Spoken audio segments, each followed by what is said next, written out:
mystérieuse aventure du fils de Réponse, partie 2. Un jour, alors qu'il se promenait dans les jardins du château, Liam rencontra une petite créature étrange. C'était une chenille aux couleurs chatoyantes, aux reflets d'or et d'argent. Fasciné par cette petite créature, Liam décida de la suivre.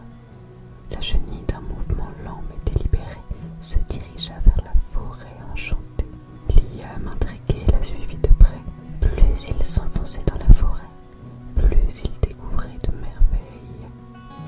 Les arbres semblaient murmurer des secrets, les fleurs brillaient d'une lueur mystérieuse et les ruisseaux chantaient des mélodies enchanteresses.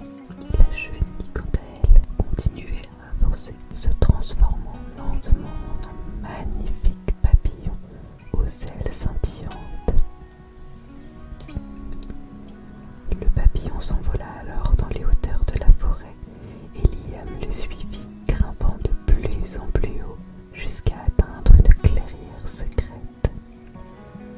Au centre de cette clairière, il y avait une petite fontaine.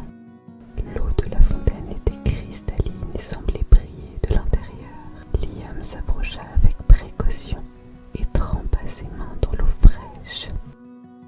Tout à coup, une voix douce et mélodieuse s'éleva de la fontaine. « Bienvenue, Liam, fils de Réponse.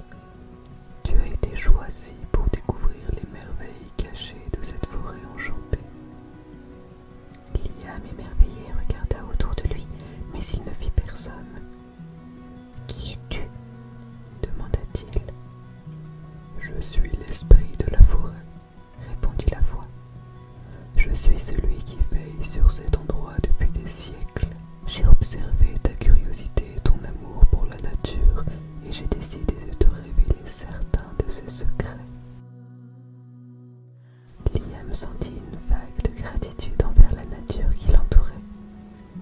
Il se mit à parler avec l'esprit de la forêt, qui lui raconta des histoires sur les anciens gardiens de la forêt, des créatures magiques et des trésors cachés.